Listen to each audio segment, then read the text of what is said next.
निवडणुकीत महायुतीकडून पैशाचा महापूर झाला। पैशाचा महापूर येऊन निष्ठेची भिंत तोडता आली नाही। जिल्हा परिषद आणि पंचायत समितीबाबत उद्धव ठाकरेंची प्रतिक्रिया। येणारा उद्याचा काळ आपला असेल, उद्धव ठाकरेंची प्रतिक्रिया। राज ठाकरे आणि संजय राऊतांमध्ये बैठक। राज ठाकरेंच्या शिवतीर्थ निवासस्थानी बैठक संपन्न। चंद्रपूरमधील प्रकरणावरून दोघांमध्ये चर्चा झाल्याची माहिती। तर चंद्रपूरमधील ठाकरे सेना आणि राऊतांच्या भूमिकेवर मनसे नाराज असल्याची माहिती। चंद्रपूरमध्ये काँग्रेसनं गंभीररित्या चर्चा करणं गरजेचं होतं। त्या संदर्भात आम्ही वरिष्ठांशी चर्चा केली। संजय राऊतांचं वक्तव्य। चंद्रपूरबाबत वडेट्टीवार आणि धानोरकरांशी आम्ही चर्चा केली होती, राऊतांची माहिती। परभणी पालिकेत ठाकरेंची सेना आणि काँग्रेसचं ठरलं। 2.5 वर्ष ठाकरेंच्या सेनेकडे महापौरपद असणार। सय्यद इक्बाल आणि शरफुद्दीन 1.25 वर्ष महापौर असणार। सय्यद इक्बाल यांना मतदान करण्यासाठी विचारित, तर काँग्रेसचे गणेश देशमुख उपमहापौरपदी। मालेगावात इस्लाम पार्टीच्या नसरीन शेख बानो यांनी महापौरपदाची, तर सपाच्या शाने हिंद यांनी उपमहापौरपदाची सूत्र स्वीकारली। 18 फेब्रुवारीला पहिल्या महासभेचं आयोजन। लातूर पंचायत समितीवर पुन्हा काँग्रेसचा प्रभाव।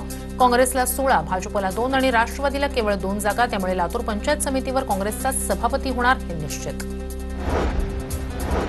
धाराशिवच्या उमरगा पंचायत समितीच्या सभापती पदावरून महायुतीत रस्सीखेच। भाजपकडून कैलास शिंदे तर शिवसेनेकडून आकांक्षा चौगुले सभापती पदासाठी आक्रमक। अखेर कुणाला संधी मिळणार याकडे सर्वांचं लक्ष। जिल्हा परिषदेच्या अध्यक्षपदाबाबत जयकुमार गोरे यांच्या नवीन सदस्यांना सूचना। नवीन सदस्यांना माध्यमांसमोर न बोलण्याच्या सूचना। तर जिल्हा परिषद सदस्याला 21 कोटींचा निधी देण्याचा दिलेला शब्द पाळणार, जयकुमार गोरे यांचं वक्तव्य। सांगली जिल्हा परिषद आणि पंचायत समिती सदस्यांचा पालकमंत्री चंद्रकांत पाटील यांच्या हस्ते सत्कार। सांगली महापालिकेच्या नूतन महापौर आणि उपमहापौरांचा देखील विशेष सत्कार। नाशिक महापालिकेतील विरोधी पक्षनेते पदाचा निर्णय येत्या 1 ते 2 दिवसात होणार। ठाकरेंच्या शिवसेनेचे महानगर प्रमुख प्रथमेश गीते यांची माहिती। तर पक्षप्रमुख उद्धव ठाकरे जो निर्णय घेतील तोच अंतिम असेल, गीते यांची प्रतिक्रिया। सोलापुरात भाजपमध्ये स्वीकृत नगरसेवक पदासाठी इच्छुकांची मोठी गर्दी। स्वीकृत नगरसेवक पदाच्या 9 जागांसाठी 567 इच्छुकांचे पक्षाकडे अर्ज। स्वीकृत नगरसेवक पदासाठी रोहिणी तडवळकर आणि पद्माकर काळे यांची नावं जवळपास निश्चित। स्वीकृत नगरसेवकाच्या पात्रतेची अट निश्चित। स्वीकृत नगरसेवक हा कोणत्याही क्षेत्रातील तज्ज्ञ असावा, शासन निर्णयात उल्लेख। नगरसेवकपदी शासनाला अपेक्षित तज्ज्ञ व्यक्तीची निवड होणार। पक्षनेत्यांच्या मर्जीतील लोक बसणार याकडे लक्ष।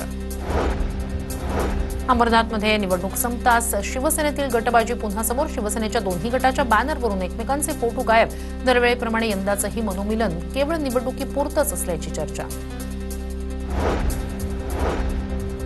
धाराशिव जिल्हा परिषदेच्या सत्ता स्थापनेसाठी मुंबईत हालचाली सुरू। राष्ट्रवादी, शिवसेना आणि भाजपचे 35 सदस्य मुंबईच्या सहलीवर। तानाजी सावंतांचे 8 जिल्हा परिषद सदस्य वगळता शिवसेनेचे सर्व सदस्य महायुतीसोबत। नागपूर नवनियुक्त महापौर नीता ठाकरे यांनी 3 तास आढावा बैठक घेतली। रखडलेली विकास कामं, दूषित पाण्याच्या तक्रारी, अतिक्रमण, कर वसुलीवरून नीता ठाकरे यांनी प्रशासनाला धारेवर धरलं। फुटपाथ मोकळे करा, शहर स्वच्छ ठेवा, नीता ठाकरेंचे निर्देश।